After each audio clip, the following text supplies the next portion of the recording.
ElevenLabs Voice Cloning. If this guide helpful, don't forget to like and subscribe. Go to your browser and search for elevenlabs.io. Log in or sign into your account to access the platform. In the ElevenLabs dashboard, click Voices on the left bar to navigate to voice management. Click Create or Clone a Voice to start the process. Select Voice Design from the available options. Type your prompt or use a prompt template. For example, choosing New York accent as your voice characteristic. Add your text to preview below or choose Auto-Generate to let the system create sample text. Click Settings to access customization options. Inside Settings, you can add seed for consistency. Set the loudness between quiet or loud based on your preference. Set the guidance scale between low or high to control generation precision.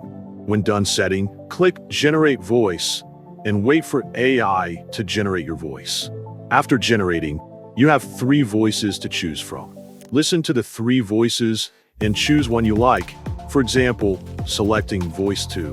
Click Select Voice to confirm your choice. Set your voice name, language, accent, gender, and age parameters. Add description for future reference. Click Save Voice to store your creation. Go to My Voices on the top bar to see your generated voices.